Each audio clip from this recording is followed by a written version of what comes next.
할렐루야. 오늘 주신 말씀 호세아 6장 1절로 3절 합독하십니다. 호세아서 6장 1절 오라 우리가 여호와께로 돌아가자. 여호와께서 우리를 찢으셨으나 도로 낫게 하실 것이며 우리를 치셨으나 사며 주실 것입니다. 여호와께서 이틀 후에 우리를 살리시며 셋째 날에 우리를 일으키시리니 우리가 그의 앞에 살리라. 그러므로 우리가 여호와를 알자. 힘써 여호와를 알자. 그의 나타나심은 새벽빛같이 어김없나니 비와 같이 땅을 적시는 늦은 비와 같이 우리에게 임하시리라 하니라. 아멘.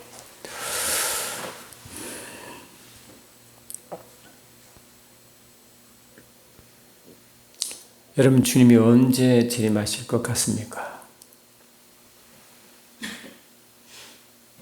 주님은 이 땅에 계실 때에 마태복음 24장에 말씀하신 바와 같이 재림의 징조가 많이 있다고 하셨습니다. 전쟁과 기근과 곳곳에 소요와 난리가 있을 것이고 미혹이 점점 더 심해질 것이고 디모데후서 3장에 보는 건 사랑이 서로 식어지고 세상을 사랑하고 돈을 사랑하고 부모를 거역하고 당연히 하나님을 멀리하겠죠.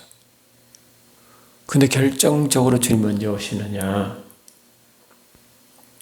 마태복음 24장 14절 보니까 천국 복음이 모든 족속으로 전파되어야 할 그때 주님 오신다고 분명히 말씀했습니다. 천국 복음이 모든 족속에 전파될 때. 이것은 주님이 제자를 땅에 되시고 성취하실 때 주신 말씀과 똑같죠. 너희는 가서 모든 족속으로 제자를 삼아. 할렐루야. 내가 내게 분방 곳을 가리켜 지키게 하라. 세상 끝날까지 내가 너와 함께 하리라 하신 그 말씀 그대로 모든 족속으로 제자 삼는 것이 모든 족속으로 천국 복음이 전파된 것과 같은 것입니다.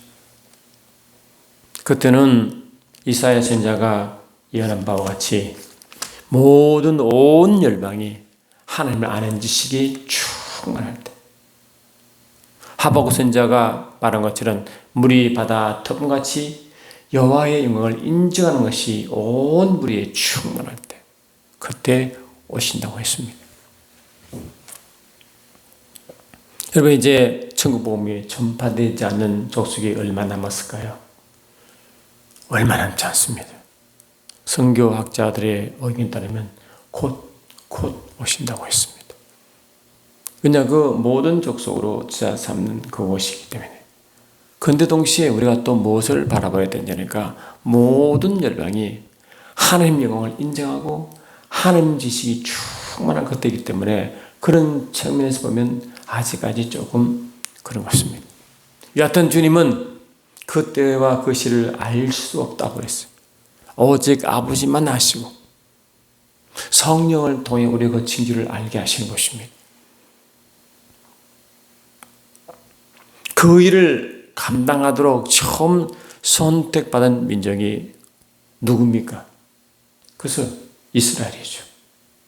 유대 민족입니다. 하나님을 증거하도록 세상은 하나님을 알지 못하고 막연하게 이 천지 만물을 지으신 조물주가 누군가, 조물주가 있을 것이다 라고 말은 하지만 실은 그 조물주가 누구신지, 어떤 분이신지, 무엇을 하시는지, 어떤 성분이신지 알 수 없는 그들에게 하나님 누구신지, 하나님 하신 일이 무엇인지 정확하게 나타나고 계시하고 증거할 민족으로 이스라엘을 세운 것입니다. 그 신명기 7장에 분명히 나와 있죠. 그때 이 민족, 그 유대 민족은 가장 작은 민족이었어요. 힘도 없고 누가 관심도 없고 나타낼 만한 그 무엇이 없는 그런 작은 민족을 택하셔서 그 작은 민족을 통해 그 민족이 얼마나 위대한지, 그 위대하게 만든 하나님, 이 신이가 주님이 하나님이시잖아요. 하나님이 얼마나 강력하신지를 그 작은 민족 통해서 증거하시고 그 민족을 통해 모든 족속으로 하는 게 예배드리는 제상의 한 나라가 이루어진다. 그 스타트가 하나님이 한 민족을 택한 이유였고, 이제 그 마지막에 저와 여러분에게 그 복음이 와서 우리가 이제 그 마지막을 장식할 사람이 된 것입니다. 그래서 하나님은 어디에 가시면냐? 그 마지막 하나님이 모든 족속으로 하나님의 영광을 알고 인정하고 하나님 아는 지식이 충만하게 한 그 일을 누가 맡겼느냐? 영적 이스라엘 백성인 저와 여러분에게 맡기신 것입니다. 사도 베드로는 이를 너희는 택하신 족속이요 왕같은 자상들이요 그의 나라요 그의 소유가 된 백성이니 이는 너희를 어두운 데 불러내어 그의 기이한 빛에 들어가게 하신 이의 아름다운 덕을 선포한다고 되어 있어요. 그래서 저와 여러분들은 하나님을 증거하고 구체적으로 주 예수를 증거하는 그 백성, 영적 유대인 백성들은 이 마지막 일을 감당하기 위해서 어떻게 된다고요? 온 열방으로 제사를 드리는, 지금 말하면 예배 드리는 그 민족으로 만들어 하나님의 택한 백성으로 하나님을 증거하는 자로 하나님이 얼마나 위대하신지, 얼마나 강력하신지, 얼마나 아름다우신지, 얼마나 탁월하신지를 증거하는 그 마지막 민족으로 택한 것이 저와 여러분입니다. 교회인 것입니다. 마지막 미션을 받은, 마지막 바톤들 터치 받은 저와 여러분인 것입니다. 마지막 전력 질주하여 하나님 누구신지를 알리고 하나님을 증거하는 영적 민족으로 몸된 교회에 우리를 세웠다고요. 근데 마지막 질주, 그 마지막 골을 갈 때는 뭡니까? 여러분 계주를 할 때 몇 명이 서로 이어 달리기 하잖아요. 그러면 가장 속도를 빠른 자를 어디에 세웁니까? 처음 세웁니까? 맨 마지막에 세웁니까? 맨 마지막에 세워. 맨 마지막에 전력 질주하여 혹 앞에 먼저 달려간 사람이 좀 뒤쳐서 달려가도 그를 많이 하며 달려가서 꼬리는 하도록 하는 것이 맨 마지막 주자. 하나님 나라 건설의 측면에 보면 저와 여러분을 마지막 주자로 세운 것입니다. 그러면 마지막 주자는 어떻게 되었어요? 강력하고 빠르고 힘차고 전력 질주하는 그런 자가 되어야 하는 것입니다. 왜 그렇습니까? 주님이 맡기신 모든 족속으로 제사 삼아 천국 복음이 모든 족속으로 전파되어 거기에서 하나님 영광을 인정하고 하나님 아는 지식을 충만케 하는 그 일을 맡았기 때문인 것입니다. 그러면 저와 여러분이 먼저 영광을 알아야 되고 하나님 아는 지식을 충만해야 되고 할렐루야. 그분을 만나 경험이 충만하여 달려가게 해야 되는 미심. 그 일을 보고 뭘 말하느냐. 요한계시록 11장에는 선지자와 같은 두 베옷을 입고 기도하는 두 증인이라고 증거합니다. 두 증인은 두 선지자요. 두 감람나무란 이유가 뭐냐? 강력한 감람나무가 기름을 생산하는 것과 같이 강력한 성령의 기름 부으심을 소유하고 내보낼 수 있는 그러한 자로 또 두 선지자라고 말하는 것은 둘은 정인의 임하기 때문에 선지자로서 그러한 하나님의 말씀을 받아 그 말씀을 전파하는 자가 될 만큼 신령한 자 어두운 데 불러내어 그 기이한 빛에 들어가서 하나님의 아름다움을 맛살보고 탁월한 것을 맛살보고 그를 전파하는 자, 연한 자가 되어 그 일을 완성하라는 것입니다. 그게 교회의 모습이에요. 저와 여러분의 모습이어야 된다는 거예요. 그런데 여러분, 저와 여러분이 모습을 보십시오. 어떤 위치에 서 있나? 어떤 위치에 서 있나를 보세요. 그 어떤 방해, 그 어떤 환난, 그 어떤 어려움 가운데서도 넉넉히 이기고 끝까지 달려가 그를 완성할 수 있는 그 마지막 주자로서의 모습이 저와 여러분의 모습이 어떤 모습인가, 어떤 모습으로 있어야 하는가를 한번 스스로 체크해 보시기 바랍니다. 여러분 마지막까지 복음을 전하며 천국 복음을 증거하고 마지막 하나님을 증거하시는 증인은 어떻게 되는 것입니까? 성령이 너에게 임하시면 너희가 권능을 받고 함으로 성령의 강력한 능력으로 가나한 것입니다. 그런데 저는 여러분이 성령으로 강력하십니까? 성령으로 강력하시냐고요? 사도 바울도 이제 이방인들에게 복음을 전하는 사도로 택함받아 복음을 전하는데, 원래 사도 바울은 이러면 잘하잖아요.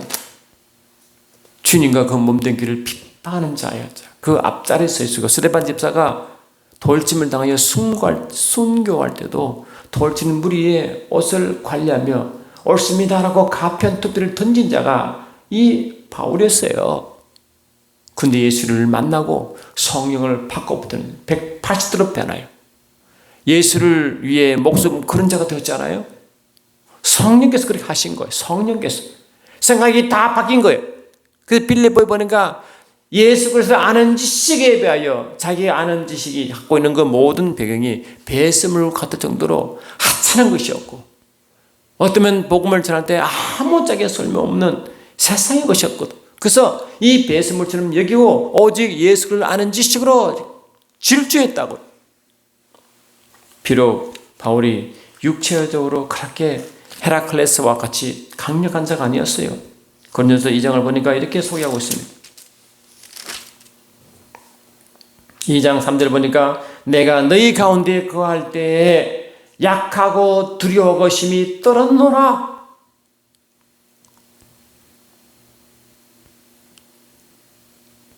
유대인들이 바울이 예수를 전할 때 굉장히 핍박했거든요. 그 자기 동족에 대해 위험이 최고조에 당할 때 같은 동족이었는데 자기가 옛날에 예수를 핍박하는 그와 같은 모습으로 자기를 그렇게 심히 핍박하고 있고 괴롭히고 있는 그때를 방해하고 있는 그때거든요. 그러니까 이 유대인 같은 동족들이 무서운 거예요. 여러분 마지막 되면요, 계시록 16장 보니까 아마게돈 전쟁 준비가 일어난다고 그랬어요. 아마게돈 전쟁은 영적 전투입니다. 영의 세계에서의 전투입니다. 그때 이 동방에 있는 그 많은 왕들이요, 유브라데 강을 건너서 이스라엘 쪽에 있는 이 아마겟돈 쪽으로 몰려가지고 그 대전쟁이 일어난다고 그래요. 이스라엘은 영적으로 요한복음 18장 36절 이하 보니까 영적 하늘나라를 의미하고, 이 바벨론은 세상 나라를 말하는 거예요. 그 세상에 있는 그 세상 통치자들이 겨울에 들어와서 공격하는 거예요. 다시 말하면 이 교회를 집중 공격한다는 뜻이에요. 더느라 이 교회 내에서 같은 무리라고 한 그 형제 자매들이 오히려 죽이고 한다고 마태복음 10장에 분명히 되어 있어요. 부모 자식을 죽이고 자식이 부모를 죽이는 이야기 있다고 했잖아요. 바울이 그랬어요. 그러니까 바울은 너무너무 두려운 거예요. 그래서 바울은 자기 짓이 자기가 알고 모든 것이 배설물이기 때문에 자기 짓이 한 것이 아니에요. 내 말과 내 전담이 설득력 있는 지혜와 지혜의 말로 하지 아니하고 다만 성령의 나타남과 능력으로 하여. 아멘. 너의 믿음이 사람의 지혜 있지 아니하고 다만 하나님의 능력이 있게 한다고 분명히 오직 하나님의 성령의 능력에만 달려 있었어요. 여러분, 저와 여러분도 마지막 때 복음을 전하려고 하십니까? 성령으로 충만하지 않으면 절대로 복음이 전달되지 않습니다. 사람은 굉장히 악하고 고집스럽습니다. 겉으로 보기에는 여러분 유해 보이죠. 그러나 자기의 생각을 절대 꺾지 않습니다. 자기 주장, 느낌, 생각, 이론, 경험 절대로 꺾지 않습니다. 설령 하나님의 증인으로 택함받은 유대인들조차도요, 끝까지 하나님의 예명이 뭔지 아세요? 하나님의 근심이 뭔지 아십니까? 끝까지 하나님의 택함받은 백성이 하나님의 역사를 경험한 그들조차도 히브리서 3장을 보니까 이렇게 소개합니다. 그런 백성조차도 그러므로 성령의 일신 바와 같이 오늘 너희가 그의 음성을 듣거든 광야에서 시험하던 날에 거역하던 것 같이 너희 마음을 완고하게 하지 말라 이랬단 말이에요. 하늘 모르는 백성이 아니었어요. 광야 40년 동안 하나님 10번 시험한 그 민족이었는데 그들은 하나님이 안 계시기 때문에 그런 게 아니에요. 매일매일 만나나 먹고 매일매일 물을 먹어야 되고 매일매일 하나님의 은혜 경험해야 되고 그 추운 사막의 밤, 그 더운 사막의 낮을 이겨내고 그 가운데서 정갈과 불뱀으로 또 보호받고 먹고 마시고 입는 것을 다 해결하고 매 순간 하나님의 역사를 경험한 그들조차도 하나님의 계신가 안 계신가 늘 의심했고 말씀이 임하면 그 말씀 따라가는 게 아니라 자기 애굽에 있던 그 버릇이 그대로 살아남아 말씀을 거역하고 마음이 완고했다고요. 완고했다. 그러면 내가 이스라엘 노아를 이르기를 그들이 항상 마음이 미혹되어 내 길을 알지 못하는도다. 그래서 내가 놓아여 맹세한 바와 같이 그들은 내 안식에 들어오지 못하리라. 안식의 대표가 한 나라이고 그 모형이 가나안 땅이었잖아요.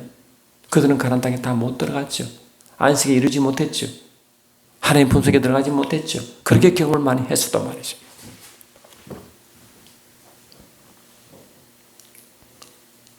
완고함. 거역하고 완고하다. 여러분 거역하다, 완고하다 말을 뭘 생각합니까?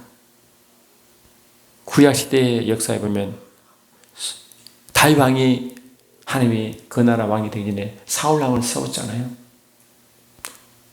이스라엘 백성이 출애굽에서 나와 하나님 땅 가나안 땅 갈 때까지 하나님 백성을 끝까지 괴롭힌 백성이 아말렉 족속이 알죠. 그래서 하나님은 아말렉 족속을 영원토록 함께 싸운다고 출애굽기 10장 말했잖아요. 모세가 아말렉 전쟁을 대응할 때 아론과 훌이 모세의 손을 들고 할 때 여호수아가 아말렉 전쟁에 이겼단 말이죠. 그만큼 아말렉 족속은 하나님이 하나님 나라, 하나님의 일을 하는 그 백성들이 하나님 나라 안에 들어갈 그 가나안 땅에 갈 때까지 그 광야를 계속 침범하고 괴롭힌 민족이 아말렉 족속이에요. 근데 그 아말렉 족속의 왕 아각을 잡아 죽이라. 그 모든 소유물을 다 죽이라. 그 백성을 다 죽이라고 명령했는데 사울 왕이 그를 거부했잖아요. 종을 숨겼잖아요. 그래서 하는 게 핑계대잖아요. 그때 사무엘이 뭘 했어요? 왕이 거역한 것은 이는 거역하는 것은 점치는 죄와 같고 거역하는 리벨리언에 완고한 것은 사신 우상의 절하는 죄와 같다. 스타보니스 완고죠. 완고 마음이 굳은 거. 그것이 뭡니까? 우상의 절하는 거예요. 우상 알죠? 하나님 아닌 다른 신에게 절하는 것과 똑같아. 여러분 스타보니스 우상, 이 완악함이요. 이 완악함이 마음이 굳고 완악한 것은요. 하나님 뭐와 같다고요? 우상 숭배와 같다고 그랬어요. 어쩜 탄심이 우상 숭배와 똑같이 말이죠. 그 속에 이 사울이라는 왕은 먼저 하나님의 은혜를 받아 하나님 택함 받았지만 그 마음속에 하나님이 싫어한 것이 뭐냐? 완악함. 그 완악함 때문에 말씀을 거역하는 것. 거역과 완악함은요. 이것이 이스라엘 백성들에게 있었고 우리들에게 있습니다. 거역함과 완악함 때문에 무지함 때문에 저와 여러분은요. 점점 미혹을 받고 하나님이 약속하신 안식을 누리지 못합니다. 한번 보세요. 여러분 스스로 한번 보라고. 내가 얼마나 고집센지 한번 보라니까요. 아마 여러분 스스로 모르죠. 성령이 여러분 비추면요. 다 보여요. 여러분 회개도요. 에스겔 30장 보니까 스스로 회개를 못한대요. 회개도 성령께서 성령 하나님이 비춰줘야 자기 모습을 봐야 그때 회개한대. 회개라는 것은 뭡니까? 아, 내가 잘못됐는데 인정하는 거잖아요. 근데 내 잘못이 안 보이는데 어떻게 회개합니까? 내 고집이, 내 완악함이, 내 무지함이 나를 덮고 있는데 보이지 않는데 내가 옳다는데 할렐루야. 내가 기준이 옳다는데 뭐가 회개 왜 나옵니까? 회개하라 그 회개됩니까? 절대로 회개하지 않습니까? 오직 성령께서 하나님의 마음을 비추고 마음을 주고 자신 모습을 보여줄 때 그때 내가 얼마나 완악한지 악한지 더러운지를 그때 내 모습을 발견해야 그때 회개합니다. 진짜 회개 그때 터지죠. 절대 회개. 이런 말로 한다고 회개 아닙니다. 여러분. 한두 번 말로 회개 아니라니까요. 여러분 기도하면 기도했어 뭐 해요. 기도 아닙니다. 여러분. 그냥 머리 지식을 한 거죠. 여러분, 성령 가운데 기도하는 것과 성령의 강한 임재의 말씀 받는 것과 성령의 감동적 여러분 진정을 회개하는 것이 얼마나 차이 나는 것을 여러분 한두 번 경험해 줄 믿습니다. 평소하는 기도는요, 평소하는 말씀, 평소는요, 어쩌면 그냥 흉내내는 거예요. 이스라엘 백성이 마치 그냥 흉내적으로 그냥 절차에 따라 하는 제사, 그 절 주님은 이사야 1장 보니까 내가 받지 않겠다, 말라기 1장 보니까 받지 않겠다 하는 것처럼 주님이 싫어하는 제사, 그걸 우리도 하고 있다고 여러분 하고 있을 수 있어요. 내가 그렇구나를 깨달은 자는요, 그나마 조금 나은 자예요. 나는 예배 잘 드립니다. 말씀 열심히, 그요 다시 보시기 바랍니다. 하나님을 사랑한다고요. 그 사랑하는 표시가 예수님 보면 하나님 어떻게 사랑을 예수님 보면 알아요. 예수님은 하나님의 계명을 다 지킨 것은 하나님을 사랑하기 때문이라고 되어 있거든요. 이 사랑 때문에 계명을 지키는 것이요, 사랑 없이 절대 계명 못 지킵니다. 그런데 그 사랑이 어떻게 온다고요? 성령으로 사랑이 내 속에 부음받다고 로마서 5장부터 되어 있거든요. 하나님의 사랑은요, 하나님의 마음도 하나님의 그것도 성령으로 싣고 오는 거예요. 그래서 성령으로 충만해야지만요, 그 사랑을 경험하고요, 성령으로 충만해야지만요, 아버지 마음을 읽게 되고요, 그 마음이 성령으로 충만해야지만 그때야 자기의 모습을 그때야 깨닫습니다. 절대로 못 깨닫습니다. 그러니까 그 사람 딱 보면요, 성령이 충만하다 그러면 이미 그 사람은 항상 회개하는 자입니다. 성령으로 충만한 사람, 그 사람은 말할 것 없어요. 그냥 그 사람은 겸손한 사람입니다. 회개를 할 필요 없어요. 성령에서 그런 마음을 주기 때문에 자기 스스로 자기 몸을 모습 보기 때문에 그때서야 에스겔 36장 말처럼 스스로 자기를 밉게 보고 하면 자기를 밉게 봅니다. 내가 얼마나 완악한지 내가 스스로 밉다고요. 여러분, 욥기 잘하잖아요. 욥도요, 이 마지막 욥기서 41장 이하 보세요. 그때 하나님이 욥이 자는 스스로 알지 못하는 그 고통 가운데 있을 때 자기 세 친구 와서 얼마나 변론합니까? 자기가 옳다고, 내가 왜 이 고통을 당해야 되는지, 내 자기 생일을 저주하고, 자기가 나중에 하나님 앞에 가면 내가 왜 이런 고통을 당하는지 물어보겠다 할 만큼 자기는 어려웠습니다. 하나님도 어느 정도 인지하셨습니다. 그러나 하나님 보시기에는 아직도 아니라고. 사단과 하나님의 시험 가운데서 이 욥이 그것이 됐지만, 이 욥은 하나님 뭘 욥을 인정하느냐? 하나님이 왜 사단의 역사를 허락하셨느냐? 하나님 목적이 따로 있어요. 항상 하나님의 의도가 있어요. 허락하실 때는. 그 끝은 뭐냐? 자기 스스로의 모습을 보고 하나님께 더 앞에 나가게 하는 의도가 거기 있다니까. 회개도 여러분, 회개도 히브리서 12장 보니까 여러분 회개도 결국 회를 회개하고 여러분 거룩에서 거룩함으로 가는 의미가 뭐예요? 결국은 하나님께 더 깊이 들어가는 것이 회개의 목적입니다. 여러분 회개 다 해놓고는 삶이요, 여전히 자기 중심, 자기 모습입니다. 그것은 회개한 것도 아닙니다. 그거는 자기식 회개죠. 하나님 원하는 회개가 아닙니다. 그래서 그러면 회개했다 하면 보면 말씀대로 다 나타나요. 다 나타났어요. 그들이 항상 마음이 미혹되고 하나님의 길을 알지 못하고, 왜? 그들은 완악하고 완고하고 무지하기 때문에 그렇다고 했어요. 저는 얼마 전에 부활절 행사 때 우리나라 대표하는 두 교회의 지도자가 하는 행동을 보고요, 큰일이다. 큰일이다. 여러분 다 그렇게 느꼈죠? 큰일이다. 조그만 교회도 말한 거죠. 가장 큰 교회. 우리나라를 대표하는 교회. 성령을 충만하다고 이름난 교회. 그 지도자가 하는 행동 봐요. 하나님을 쓸 자리에 사람을 세워. 잡범 대통령을 세워.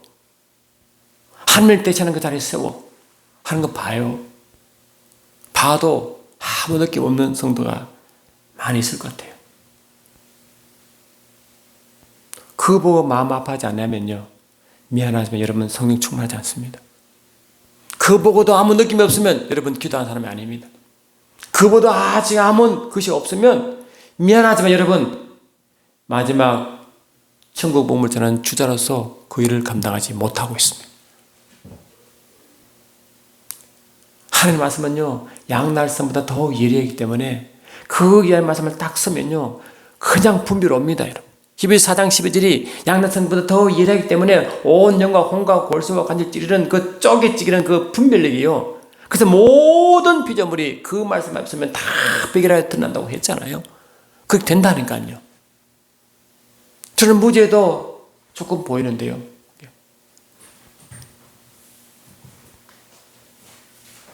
오늘 말씀이 뭡니까? 오늘 말씀은 호세아 선자의 외침입니다. 호세아 선자가 뭐 하는 것입니까? 이스라엘 백성이 완악한데 자신을 보지 못하는, 그래서 하나님이 호세아 선을 세워가지고 엄청난 고매를 데려오게 만들어 자식을 낳게 합니다. 아들을 낳고 딸 낳고 아들 낳고, 그런데 또 나가버렸습니다. 그 하나님은 다시 데려오라고 말합니다.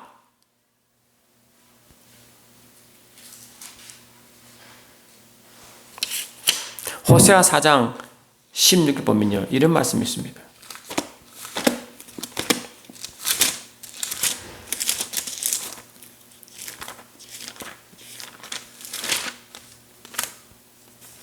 호세아 4장 16절 보면 이스라엘은 완각한 암소처럼 완각하니, 암소는 떠나네.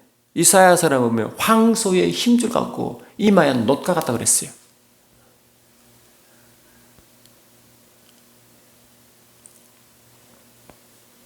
그게 이스라엘 백성의 모습이야. 호세아는 하나님을 대신하고 고멜은 타락한 이스라엘 백성을 대신하잖아요. 하나님 그를 뱀으로 보여준단 말이에요. 눈을 보고, 그걸 보고도 몰라. 봐도 모릅니다. 욥이 그 고통 가운데서 자기를 대변했지만 나중에 하나님을 만나고는 어떻게 되지 않습니까? 나는 죄 가운데 스스로 회개하나이다. 기름 얻었다 하는 눈으로 보니 회개한다. 하나님을 다시 만나니까요, 자기 위치를 보이는 거예요. 얼마나 자기가 영적 수준이 낮고 자기 어리를 드러내는지 그때 알고요, 스스로 자기를 믿고 회개한다고 그 회개가 터지는 거예요. 하나님 다 회복시키잖아요, 여러분. 하나님 영광을 다시 거기에 입혀서 영광을 경험하게 했잖아요. 그래서 이 땅의 축복도 누렸잖아요.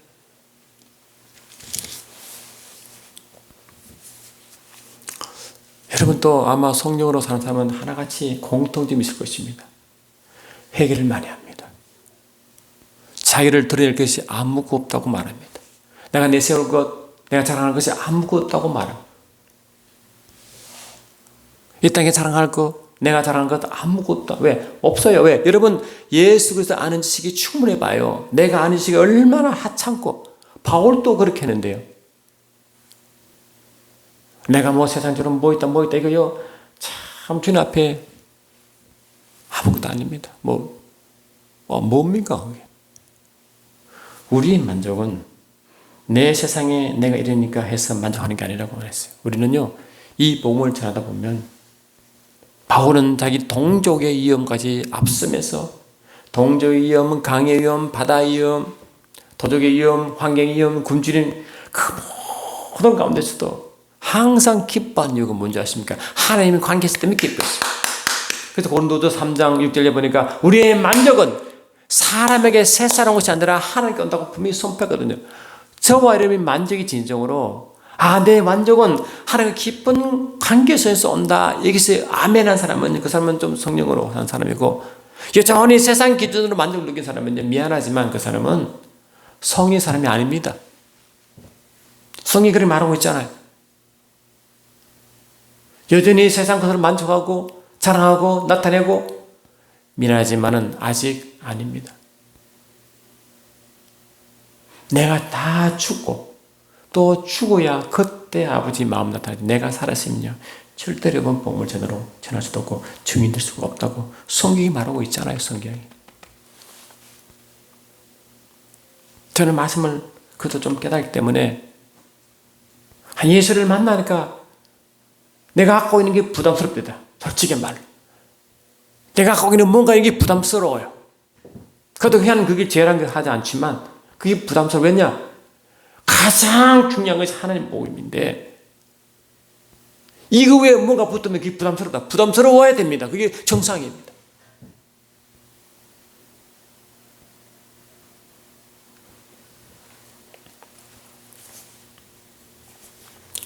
그래서 호세아 선지자는요, 내 백성이 지식이 없으므로 망하는도다. 이 지식이 뭔가? 뭐 머리 지식이 이성 지식이 아니죠. 달달 외워서 하는 거 아니잖아요. 하나님을 깊이 만난 지식이죠. 아는 지식이죠. 그래서 이 호세아서는 뭐냐? 너희들이 하나님께 돌아오라. 그것은 하나님에 대한 마음을 알라. 하나님의 마음을 알라와 같은 하나님의 마음을 알라. 하나님을 경험하라. 하나님의 가장 기뻐한 건 뭐냐? 기뻐한 건 무엇 아십니까? 하나님 백성이 하나님과 함께 사는 거예요. 출애굽 이후처럼 출애굽 29장 42절부터 쭉 말씀드렸잖아요, 여러분. 하나님 이스라엘 백성을 출애굽시킬 때 조건이 내 백성을 광야에 나가게 하라. 그들이 절기를 지키며 나를 섬길 것이다. 가 목적이잖아, 이유. 근데 그게 실제로 보니까 뭡니까? 출애굽 29장 40일 나오잖아요. 내가 너희 가운데 거하여 내가 너희를 만나고 내가 너희에게 말하랴. 내가 너희 가운데 거하게 하려고 내가 너를 출애굽시켰다고 분명히 선포했잖아요. 하나님의 가장 기쁜 건 뭔지 아십니까? 이런 일은 전도 있지만 그건 하나님의 후속으로 하다는 것이고 가장 기뻐하는 것은요, 하나님 아는 거예요. 할렐루야. 안다는 뭐냐? 하나님과 깊은 관계성과 친밀함과 함께 있는 것이고 함께 있는 거예요. 임마누엘이 임마누엘. 근데 여러분 말이 임마누엘이 실제로 임마누엘 경험하시냐고요. 여러분 12절을 부를 때 여러분 가장 큰 주님이 밤새 기도하셔서 누가복음 6장에 나오죠. 그래서 그를 불렀어요. 마가복음 3장에 나와요. 근데 그들을 불러 하신 일이 뭔지 아십니까? 먼저 주님이 자신과 함께 있게 하시고 전도를 나가게 하시고 먼저 함께 있게 하시라고 마가복음 3장 13, 14절에 분명히 기록되어 있어요. 자기가 먼저 함께 있게 하시고 함께 하시고. 그래서 주님은 저들을 3년 반 동안 훈련시킨 것은 뭡니까? 함께 있는 훈련을 시킨 거예요. 함께 있는 훈련. 이스라엘 백성이 40년 동안 광야를 헤맨 것은 함께 가는 법을 훈련시킨 거예요. 성의 인도한 방법, 말씀의 전도 순장 방법을 가르쳤다고. 그래도 그들은 뭡니까? 빗나갔다는 거예요. 그래도. 그렇게 여러분 12제자가 주님과 함께 거하면서 3년 반 동안 먹고 마시고 있고 하나님의 말씀 받고 기적을 그렇게 해도 십자가 때 다 도망갔죠? 주님의 동생들도 다 도망갔죠? 어머니만 거기 있었잖아요. 그렇게 기적을 받아요. 기적이 여러분 사람 변하게 하지 않습니다. 도움 주실 수도 근본 변화가 안 생깁니다. 근데 근본적으로 변한 게 뭡니까? 그렇죠. 성령을 받고 완전히 바뀌었잖아요. 완전히 바뀌었습니다. 다 바뀌었습니다. 선님께서 그들 임하니까 아버지 마음을 그때 아는 거예요. 그리고 성령으로만이 하나님과 함께 깊이 친밀한 관계를 맺을 수 있습니다. 그게 영생 관계란 분명히 말했잖아요. 참 하나님과 그가 보내신 이 예수를 아는 것이 영생이라고 요한복음 10장 3절에 말했고, 사도 요한도 우리의 관계는, 우리의 친밀함은 하나님과 그 아들 예수와의 깊은 관계라고 요한에서 1장 3절에 말했고, 베드로도 베드로후서 1장 3절에서 보니까 그 친밀한 가운데 하나님의 신성한 능력을 경험한다고 되어 있잖아요. 그게. 근데 그게 안 되면 미안하지만 이 나라는 마지막 하나님이 맡기신 사명을 맡긴 유인적 유대의 이 민족에 하나님은 실망하실 것입니다. 하나님 깊은 관계가 있으면 지난 부활절과 같은 그런 행동을 할 수 있을까요? 교회 폐쇄법을 논하는 그 무리와 함께 할 수 있을까요? 하나님이 가장 싫어하는 그 사상과 이론을 따라갈 수 있을까요? 넌센스입니다. 안 됩니다, 말이. 어떻게? 물과 기름이 섞여 있어요. 어때? 마귀하는 적 하나님과 같이 섞일 수 있어요, 여러분. 말이 안 되는데 하고 있다니까요, 지금요. 그것도 한국의 대표라는 그 주자들이 그런 짓을 하고 있다니까요. 이제 하나님은 아마 그들을 보지 않을 겁니다. 지금도 하나님 말씀 때문에 울고 불르는 그 조그만 교회, 할렐루야. 밤낮으로 눈물로 기도하는 그 작은 성도 한 명을 볼 것입니다. 소돔 고모라가 왜 망했습니까? 기도하는 의인 10명이 없어 망했잖아요. 저는 큰 교회에 그러한 무리들을 저는 희망이 없다고 생각합니다. 이름도 없고 내세움도 없는 자그마한 교회예요. 진짜 주님 마음 때문에 울부짖는 그 한 영혼의 작은 그러한 기도하는 그분들 오히려 희망이 생각합니다. 큰 교회 이름 있고 권력과 아부하고 이 교회 페스티벌 운에도 아무 소리 하지 않고 반응하지 않고 오히려 그를 하는 분을 초대해가지고 그 강단에 세워 하나님의 이름을 욕되고 만들죠. 자, 여러분 그 보시고도 기도하지 않는다? 그러면 미안하지만 여러분 성령의 사람이 아닙니다. 세계 분별리가 없어진다. 하나님 마음은 12대를 택하셔서 주와 함께 있게 하신 훈련을 시킨 것과 같이 이스라엘 백성을 출애굽시켜서 그 광야로 하나님 나라 모형인 그 가나안 땅에 들어가기 때까지 함께 있는 훈련을 시킨 것과 같이 저와 여러분도 매 순간순간 성립권마다 하나님을 깊이 만나고 말씀을 만나기 전에는 하나님의 마음을 모를 것입니다. 알 수가 없습니다.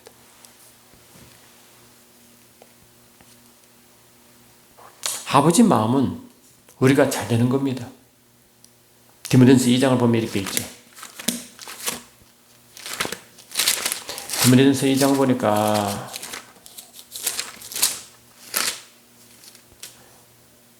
그러므로 내가 첫째로 권하노니 모든 사람을 위하여 간구와 기도와 도구로 감사하되 임금들과 높은 지위에 있는 모든 사람을 위해서 하라 이러잖아요. 먼저 나라 통치자들을 위해서 기도하라 그랬어요. 왜 그런가? 이는 우리가 모든 경건과 단정함으로 고요하고 평안한 생활을 하려 합니다. 하나님 우리에게 뭘 원하시냐?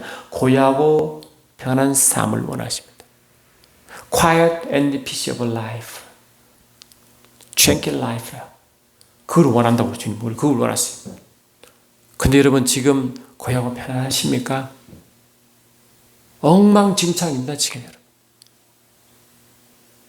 왜 그런가? 우리가 경건하지 않고 단정하지 않기 때문에 그렇습니다. 그리고 나라의 권력자들을 위해서 기도하지 않기 때문에 그렇습니다. 계시록 11장의 두 정의는 벼옷을 입고 연한 자라고 나타나. 그게 교회의 모습 마지막 때. 여러분 벼옷이 뭡니까? 알지 못하는 백성을 대신하여 회개하는 거죠. 다니엘처럼 모세처럼.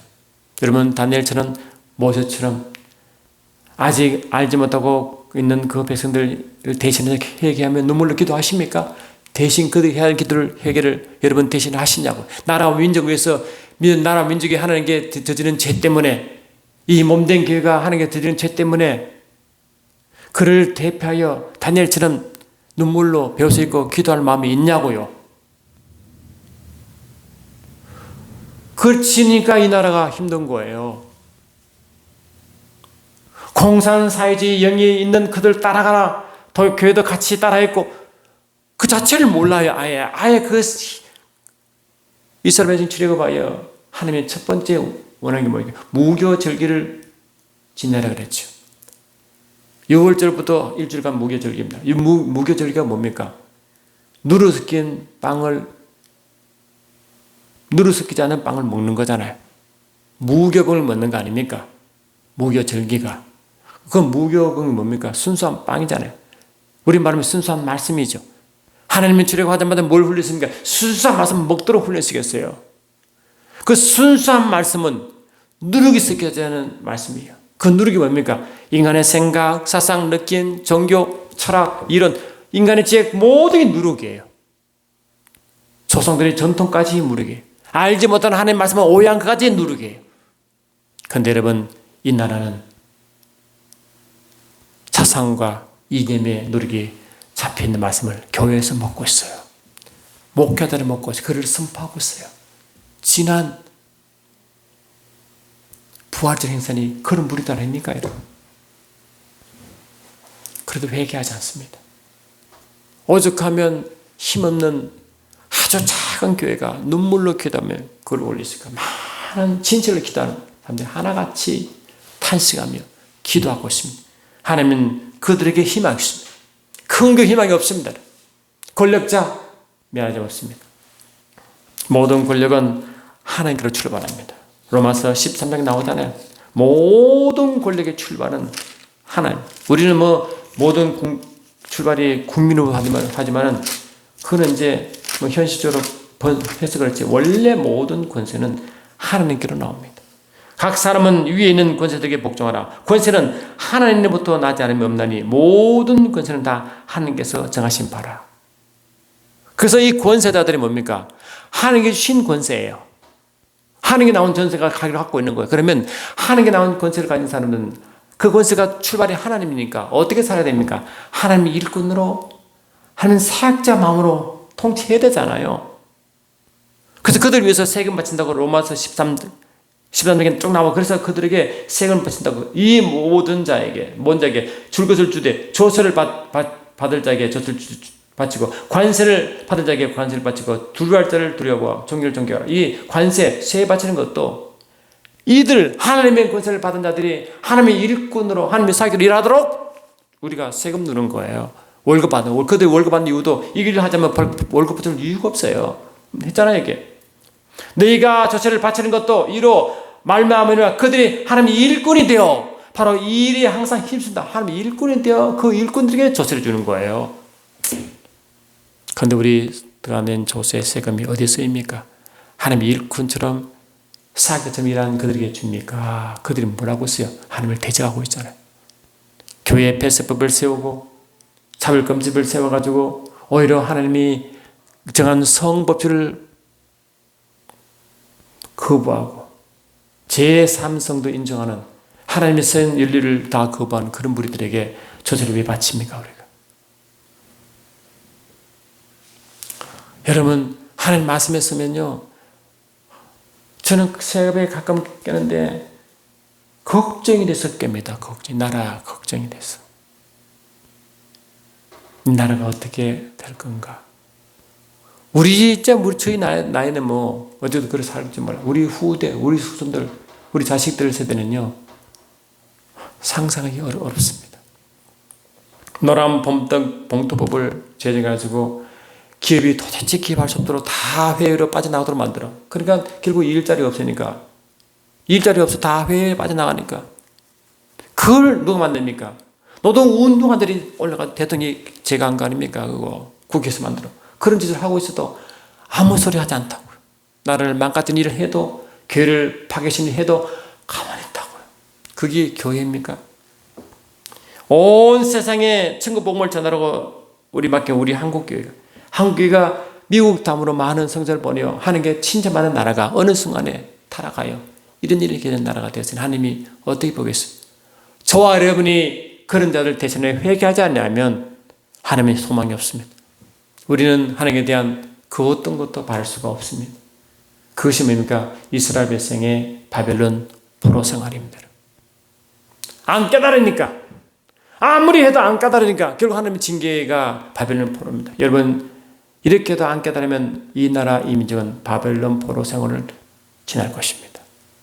고통을 지내봐야 그때도 안 깨달아. 왜냐하면 이스라엘 백성들이 바벨론 포로 가도 안 깨달았거든요. 그만큼 완악하다. 그래도 하나님 마지막으로 그 백성을 사랑하기 때문에 성령을 마지막 선물을 주어 결국 깨닫게 하시 하나님 사랑을 경험했지만 그 마음을 그들이 어떻게 합니까? 모릅니다. 그러니 호세 선지자는 고백을 제발 하나님께 돌아오라. 여호와께 돌아오라. 어떻게 돌아갑니까? 하나님 아는 지식에 충만하라. 너들은 제사가 아무 의미가 없다. 하나님 아는 지식이 더 중요하다고 계속 선포하잖아요. 그 말씀이 지금 우리 한국교회에 꼭 필요하다고 저는 개인적으로 믿습니다. 저는 새벽마다 근심 때문에 깹니다. 나를 생각하면, 우리 후대를 생각하면, 이 나라, 이 민족을 생각하면 참 힘들어. 부족하지만, 저 자신도 회개하지만 그들 대신 회개합니다. 하나님 마음을 아는 자가 되어야만이 할 수 있습니다. 이제 하나님이 새로운 이제 말씀 학교를 짓게 하셔서 이제 하나님이 옮겨서 일을 하는 것을 하나님의 기쁨이라고 개인적으로 생각하지만 그게 중요한 게 아니고 하나님이 그곳에서 어떤 말씀을 먹이고 어떻게 할 것을 하나님이 기뻐하는 해야 기뻐하시지. 그냥 형식으로 무슨 의미가 있겠습니까? 많은 이단들이 그렇게 들고 있어도 이단을 게재하고 그 계몽할 그 일을 하지 아니하고 많은 사람들이 말씀 비스나가 있는 그게 어쩌면 그 하나님이 물론 그들이 부족함도 서로 서셨지만 그 부족함 계속 부족함을 모르고 하는 그들에게 하나님을 깨닫게 하려는 목적으로 신학교와 같이 말씀하기를 해나가다고 저는 믿고는 있지만 그 일을 계속 하지 못하고 여전히 제가 그 인간의 방식으로 한다 그러면 하나님이 그게 축복이 있겠습니까? 이제 마지막 때 제가 하나님께 많은 축복도 받았지만 제약도 많이 저질러 늘 회개함으로 그들을 다시 생각하며 달려가려고 하고는 있지만 그래서 여러분도 같이 기도해 주셔야 되는 거지만 여하튼 이 나라가 없으면 기독도 없습니다. 이런 북한 버스요. 그 기독교 있습니까? 중국 봐요. 처음에 지하기로 전부 들었잖아요. 파키스탄 봐요. 이란 봐요. 그 기독교 없습니다. 공산주의 영이 되는 것마다 다 파괴됩니다. 왜 공산주의는 종교를 앞인대로 선포했고 하나님을 원수 매기는 근데 그 공산주의 사상과 이를 따라가면요. 그거는 이미 기독인이 아닙니다. 말씀을 정리합니다. 주님은 무엇을 복을 했느냐? 시편 133편 보니까 이렇게 복이라고 선포했어요. 이런 이 복을 저와 여러분도 누려야 됩니다. 133편 보니까 헐몬이 있으리 시온의 산들에 내린 같도다. 거기서 여호와께서 복을 명령하시니 곧 영생이로다. 이 영생은 이스라엘 백성들 하나님의 백성들에게 주는 복이잖아요. 하나님께서는 하나님의 백성에게 하나님의 생명을 갖고 있으니까 그 생명이 아니겠죠. 그런데 그 생명을 누려라. 그게 영생입니다. 생명을 누린 것은 하나님과 깊은 관계를 맺는 거죠. 친밀함이죠. 이게 하나님을 아는 지식이요. 이 아는 지식으로 충분하 그것이 호세아가 여호와께 돌아가자. 여호라 알라 힘도 여호라 알라 그 말입니다. 다시 말하면 영생을 누려라. 복을 누리려와 같은 명령이고 이 명령은 아담에게 준 명령이기도 했습니다. 이제 저와 여러분들은 이 나라와 민족에서 이 계시록 11장의 두 증인처럼 배옷을 입고 연한 정도의 성령을 충만하여 마지막 때 천국 복음을 전하고 또 제자 삼는 일에 충성을 다했으면 좋겠습니다. 사랑하는 주님 그렇습니다. 이 마지막 때 혼란과 미혹과 있어도 우리의 완악함과 무지함을 벗어나 주의 마음을 알 수 있는 하나님께 돌아갈 수 있는 운동이 벌어지게 하옵소서. 예수 이름으로 기도드립나이다.